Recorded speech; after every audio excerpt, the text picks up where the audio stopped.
अस्सलाम वालेकुम everyone, hope आप सब लोग खैरियत से होंगे। अच्छा, आज की वीडियो मैं इसलिए बना रहा हूँ कि मोस्टली लोगों का क्वेश्चन होता है कि कौन सी कंट्री ज़्यादा बेस्ट है ना मास्टर प्रोग्राम के लिए, अगर आप सेल्फ पे आना चाह रहे हैं ना। तो अमूमन मैं ये कमेंट पढ़ रहा होता हूँ लोगों के ना वीडियोस के नीचे कि हम स्वीडन आना चाह रहे हैं और क्या ये कंट्री बेटर है कि नहीं है, क्या हमें आना चाहिए कि नहीं। तो इससे पहले भी मैं एक दो वीडियोस में ये बात कर चुका हूँ कि मेरी सजेशन आप लोगों के लिए वो है जो सेल्फ पे आना चाह रहे हैं। हमेशा पहली कोशिश करें वो कंट्रीज टारगेट करें जहाँ पे फ़ीस का इशू ना बने ना, कि आपने जो यूनिवर्सिटीज़ को फ़ीस पे करनी है, ये एक काफ़ी बड़ा इशू बनता है ना। इसी वजह से हमारे लोग यहाँ पर आते हैं।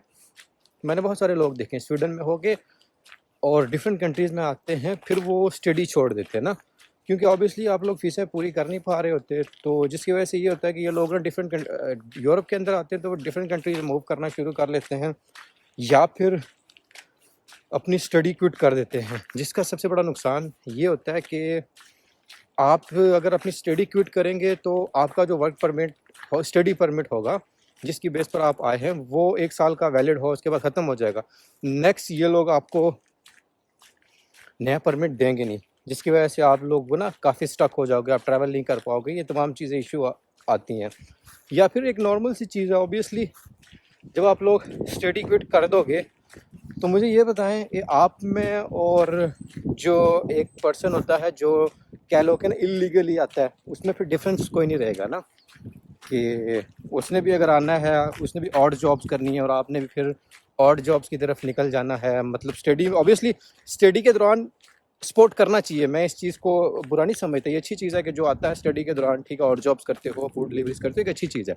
लेकिन परमानेंटली आप उस में रहना नहीं चाहिए। अगर आप वेल एजुकेटेड हो, आप यहाँ स्टडी करने के लिए आए हो, अगर आप यूरोप में किसी भी जो है कंट्री हो गई, जैसे आपके पास यूएसए, ऑस्ट्रेलिया, कनाडा, इन कंट्रीज़ में आप जाते हैं तो लिमिटेड टाइम के लिए ये चीज़ें करें, लेकिन स्टडी सबसे इंपॉर्टेंट है। ऑब्वियसली ये कंट्रीज़ आपकी रिस्पेक्ट या आपको अपॉर्चुनिटीज़ तब ही देंगी जब आपके पास कोई डिग्री होगी, स्टडी होगी। अदरवाइज़ आप ऑड जॉब्स ही करते रह जाओगे। तो बेटर मैं फिर यही सजेशन करता हूँ स्टूडेंट्स को, या जो नए स्टूडेंट्स आ रहे हैं कि जिनको आइडिया नहीं होता, लेट्स सपोज कि मैं यहाँ पे हूँ, मैं अब इंफ्रास्ट्रक्चर सब चीज़ को ना, सिस्टम को समझ चुका हूँ। तो हमारे लोग जो सिस्टम को नहीं समझते, वो कहते हैं बस ठीक है मूव कर जाएं, ठीक है हम लोग यहाँ से पैसे पकड़ेंगे, वहाँ से पैसे पकड़ेंगे, सिर्फ मूव करो, बाकी देखी जाएगी। जब आप यहाँ पर आते हो तो ऑब्वियसली आपके खर्चे जो आप एक्सपेक्ट कर रहे थे उससे बढ़ जाते हैं।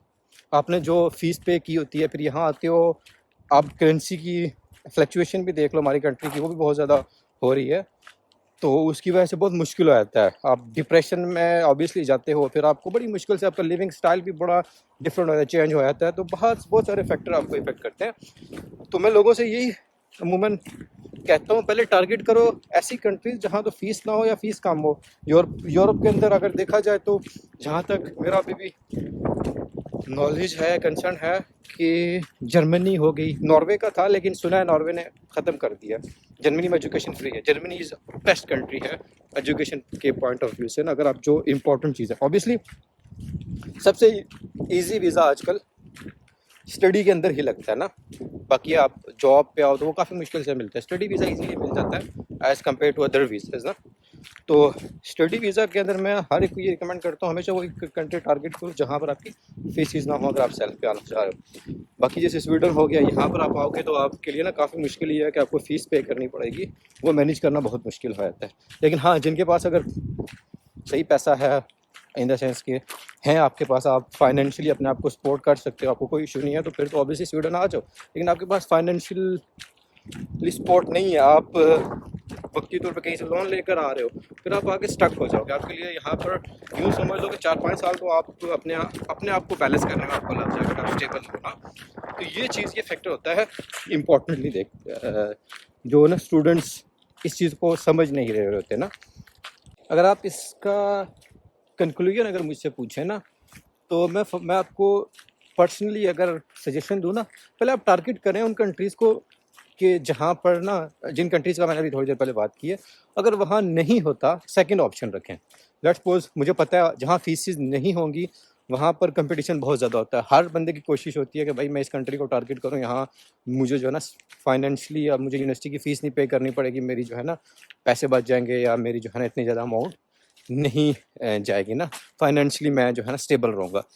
तो आप पहले उन कंट्रीज़ को टारगेट करें, ठीक हो गया। आप देखें उसमें भी प्रोसेस डाल दें, लेट्स सपोज जर्मनी हो गया या नॉर्वे का मुझे भी श्योरिटी नहीं है कि उन्होंने ख़त्म किया है कि नहीं। सुना था कि उन्होंने जो है ना फ़ीस अलाउ कर दी, अब से ख़त्म कर दी सिस्टम। तो उन कंट्रीज़ को देखें कि ये कंट्रीज़ हैं कि नहीं। मीनवाइल आप दूसरी कंट्रीज़ के लिए अप्लाई करें, डिफरेंट कंट्रीज़ का क्राइटेरिया है फिर ना। जैसे स्वीडन है, इसका बैंक स्टेटमेंट जो है as compare to other countries थोड़ी कम है। जैसे ऑस्ट्रेलिया की काफ़ी ज़्यादा बैंक स्टेटमेंट चाहिए होती है।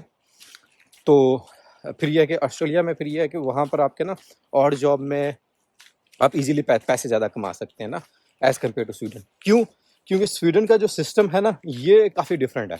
यहाँ पर आप कमा सकते हैं लेकिन इनका सिस्टम टोटली ऑनलाइन है, इंटरलिंक है। उसमें ये होता है कि हर चीज़ मतलब कैशलेस कंट्री है। वहाँ पर आपका इशू आता है कि आपका पर्सनल नंबर चीज़ें बनेंगी, आपको जितनी भी सैलरीज आएंगी आपके अकाउंट में आएंगी डायरेक्टली। बाकी कुछ कंट्रीज़ के अंदर ऐसा होता है कि आप जो है कह लें कि ब्लैक में भी कर सकते हैं। यहाँ ब्लैक में करना बहुत मुश्किल है, बहुत मुश्किल। लोग करते हैं लेकिन कह लें कि 10% या 20% कर लें। तो इस वजह से ना जहाँ फिर अर्निंग उस लिहाज से करना स्टूडेंट के लिए काफ़ी मुश्किल हो जाता है एज़ कम्पेयर टू ऑस्ट्रेलिया कर लें या यूके, डिफरेंट कंट्रीज़। वहाँ पे आप ब्लैक में काफ़ी अच्छी अर्निंग कर सकते हैं ना। तो ये एक फैक्टर है।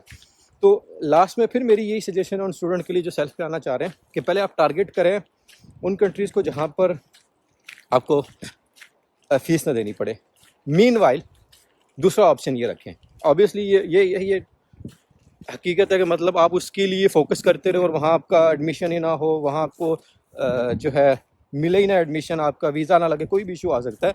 तो आप सेकंड या थर्ड ऑप्शन पे ये रखें कि यार अगर वो नहीं होता, फर्स्ट प्रायोरिटीज़ नहीं होती, तो मेरी सेकंड प्रायोरिटीज़ मीनवाइल ये है, दूसरी कंट्री और तीसरी कंट्री। फिर ये स्टेप लें, पहले उसको प्रायोरिटीज़ दें फिर ये। तो ये मेरी आप लोगों के लिए सजेशन है।